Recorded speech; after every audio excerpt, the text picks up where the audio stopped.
नसीर इस बात को लेके बहुत ज़्यादा खुश है और असरा को कहता है कि मैं आपका बहुत ज़्यादा शुक्रगुजार हूँ। जिस पर वो कहती है, अरे इन सब बातों में मेरी क्या औकात। मैंने तो ऐसा कुछ भी नहीं किया। मैं तो सिर्फ जमाल के साथ किए हुए वादे को निभाने की कोशिश कर रही हूँ। उम्मीद है कि उसमें कामयाब हो जाऊंगी। लेकिन बड़े ही अच्छे तरीके से कामयाबी हासिल कर रही है अज़रा चैम्पियन। क्योंकि अज़रा को पता है कि कहाँ सी चोट किसी को कहाँ पे लगानी है। वो पुरानी माहिर है इन सब चीज़ों की। जिस पर वसमा को कहती है कि लो फिर मान गई ना तुम मुझे। देखा मैंने किस तरीके से इन लोगों को उलझा के रख दिया। अब जाकर इन लोगों को समझ आएगी कि क्या करना है और क्या नहीं।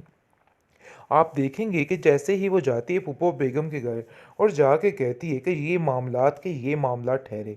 जिस पर वो कहती है कि अरे अज़रा तुम तो गुस्सा ही खा गई। आखिर कैसी बातें कर रही हो। देखो मसलों को प्यार से सुलझाया जा सकता है। इसलिए ज़्यादा परेशान होने की ज़रूरत नहीं है। जिस पर अज़रा कहती है, कल तक हम भी यही बात कर रहे थे। लेकिन आपको ये बात समझ नहीं आ रही थी। आप एक ही बात को दबा के लेके जा रही थी। देख लीजिए अब हम भी वही मोड़ पर खड़े हैं। बस मैंने आपको समझा दिया कि अब आप फटाफट से हर चीज़ को भूल जाइए और समझ लीजिए कि कैसे पासा पलटना है और क्या नहीं करना है। इस पर अस्मा कहती है कि बहुत हो गया आपका तमाशा, बहुत रुलाया आपने हमें, बहुत तकलीफ़ें दी हैं, लेकिन मज़ीद अब ऐसा कुछ नहीं। जिस पर पप्पू बेगम कहती है, कैसी बातें कर रही हो तुम। मुझे तो समझ ही नहीं आ रही कि आखिर तुम जैसी गूंगी के मुंह में भी ज़ुबान लग गई है। तुम तो बिल्कुल नहीं बोलते थे, लेकिन अज़रा की शय पर कितनी बातें करने लग गई हो। इस चीज़ का तो तुम्हें अंदाज़ा भी नहीं रहा है। इस पर अज़रा कहती है कि मुझे आप लोगों ने ही मजबूर किया ये सारी बातों तक आने के लिए। लेकिन दूसरी तरफ फ़रत काफ़ी ज़्यादा परेशान हो चुकी है और फ़रत ने अपने मुंह से खुद इस चीज़ का इजहार कर दिया है और वासिफ को साफ साफ कह दिया, अरे भाई अपनी मर्ज़ी कीजिए, मैं आज खुद हर बात की इजाज़त देती हूँ। लेकिन अज़रा कहती है, तुम कैसी बातें कर रही हो, तुम्हारा दिमाग तो नहीं ख़राब हो गया।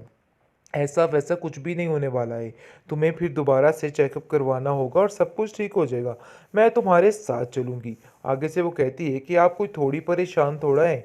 यानी कि आपको पुप्पो बेगम की ज़्यादा परेशानी है। हर बंदे ने आपको सताया हुआ है। आपको इतनी चीज़ें हैंडल करनी होती है। आप कहाँ मेरे ऊपर ध्यान देती फिरेंगी।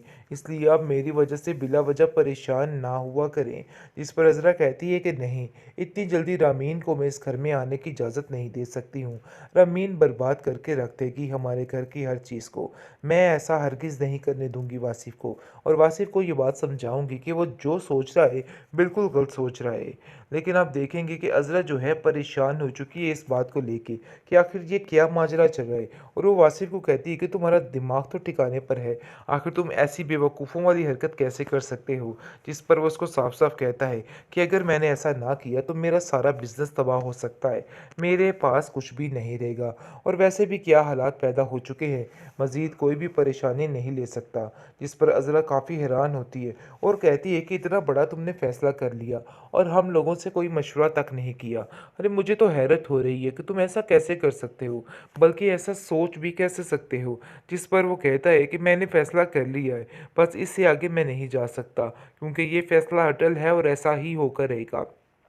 लेकिन वो कहती है कि मैं फ़रत के साथ इस तरह से धोखा नहीं होने दूंगी। जिस पर वो कहता है कि फ़रत ने खुद मुझे इस चीज़ की इजाज़त दे दी है। लेकिन अज़रा जान चुकी है कि ये सारी रमीन की चाल है।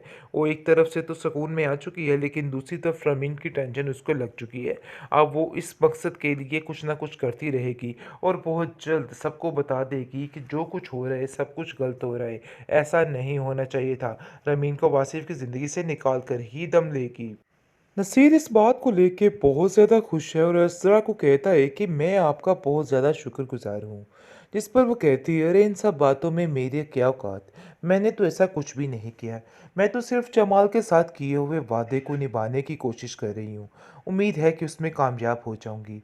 लेकिन बड़े ही अच्छे तरीके से कामयाबी हासिल कर रही है अज़रा चैम्पियन। क्योंकि अज़रा को पता है कि कहाँ सी चोट किसी को कहाँ पे लगानी है। वो पुरानी माहिर है इन सब चीज़ों की। जिस पर वसमा को कहती है कि लो फिर मान गई ना तुम मुझे। देखा मैंने किस तरीके से इन लोगों को उलझा के रख दिया। अब जाकर इन लोगों को समझ आएगी कि क्या करना है और क्या नहीं। आप देखेंगे कि जैसे ही वो जाती है फूफो बेगम के घर और जाके कहती है कि ये मामला ठहरे। जिस पर वो कहती है कि अरे अज़रा तुम तो गुस्सा ही खा गई। आखिर कैसी बातें कर रही हो। देखो, मसलों को प्यार से सुलझाया जा सकता है, इसलिए ज़्यादा परेशान होने की ज़रूरत नहीं है। जिस पर अज़रा कहती है, कल तक हम भी यही बात कर रहे थे, लेकिन आपको ये बात समझ नहीं आ रही थी। आप एक ही बात को दबा के लेके जा रही थी। देख लीजिए, अब हम भी वही मोड़ पे खड़े हैं। बस मैंने आपको समझा दिया कि अब आप फटाफट से हर चीज़ को भूल जाइए और समझ लीजिए कि कैसे पासा पलटना है और क्या नहीं करना है। जिस पर अस्मा कहती है कि बहुत हो गया आपका तमाशा, बहुत रुलाया आपने हमें, बहुत तकलीफ़ें दी हैं, लेकिन मज़ीद अब ऐसा कुछ नहीं। जिस पर फूफू बेगम कहती है, कैसी बातें कर रही हो तुम? मुझे तो समझ ही नहीं आ रही कि आखिर तुम जैसी गूंगी के मुंह में भी ज़ुबान लग गई है।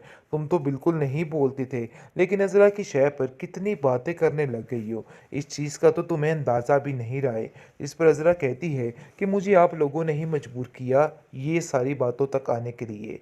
लेकिन दूसरी तरफ फ़रत काफ़ी ज़्यादा परेशान हो चुकी है और फ़रत ने अपने मुंह से खुद इस चीज़ का इजहार कर दिया है और वासिफ को साफ साफ कह दिया, अरे भाई अपनी मर्ज़ी कीजिए, मैं आज खुद हर बात की इजाज़त देती हूँ। लेकिन नज़रा कहती है, तुम कैसी बातें कर रही हो? तुम्हारा दिमाग तो नहीं ख़राब हो गया? ऐसा-वैसा कुछ भी नहीं होने वाला है। तुम्हें फिर दोबारा से चेकअप करवाना होगा और सब कुछ ठीक हो जाएगा। मैं तुम्हारे साथ चलूँगी। आगे से वो कहती है कि आप कोई थोड़ी परेशान थोड़ा हैं। यानी कि आपको पुप्पो बेगम की लैदा परेशानी है। हर बंदे ने आपको सताया हुआ है। आपको इतनी चीज़ें हैंडल करनी होती है। आप कहाँ मेरे ऊपर ध्यान देती फिरेंगी। इसलिए आप मेरी वजह से बिला वजह परेशान ना हुआ करें। इस पर अज़रा कहती है कि नहीं, इतनी जल्दी रामीन को मैं इस घर में आने की इजाज़त नहीं दे सकती हूँ। रमीन बर्बाद करके रख देगी हमारे घर की हर चीज़ को। मैं ऐसा हरगिज़ नहीं करने दूँगी वासिफ़ को, और वासिफ़ को ये बात समझाऊँगी कि वो जो सोच रहा है, बिल्कुल गलत सोच रहा है। लेकिन आप देखेंगे कि अज़रा जो है परेशान हो चुकी है इस बात को लेके कि आखिर ये क्या माजरा चल रहा है, और वो वासिफ़ को कहती है कि तुम्हारा दिमाग तो ठिकाने पर है। आखिर तुम ऐसी बेवकूफ़ों वाली हरकत कैसे कर सकते हो?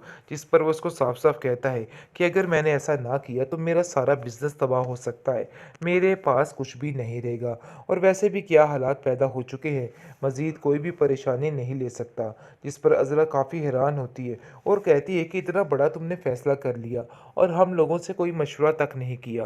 अरे मुझे तो हैरत हो रही है कि तुम ऐसा कैसे कर सकते हो, बल्कि ऐसा सोच भी कैसे सकते हो। जिस पर वो कहता है कि मैंने फ़ैसला कर लिया है, बस इससे आगे मैं नहीं जा सकता, क्योंकि ये फ़ैसला अटल है और ऐसा ही होकर रहेगा। लेकिन वो कहती है कि मैं फ़रत के साथ इस तरह से धोखा नहीं होने दूँगी। जिस पर वो कहता है कि फ़रत ने खुद मुझे इस चीज़ की इजाज़त दे दी है। लेकिन अज़रा जान चुकी है कि ये सारी रमीन की चाल है। वो एक तरफ से तो सुकून में आ चुकी है, लेकिन दूसरी तरफ रमीन की टेंशन उसको लग चुकी है। अब वो इस मकसद के लिए कुछ ना कुछ करती रहेगी और बहुत जल्द सबको बता देगी कि जो कुछ हो रहा है सब कुछ गलत हो रहा है। ऐसा नहीं होना चाहिए था। रमीन को वासिफ़ की ज़िंदगी से निकाल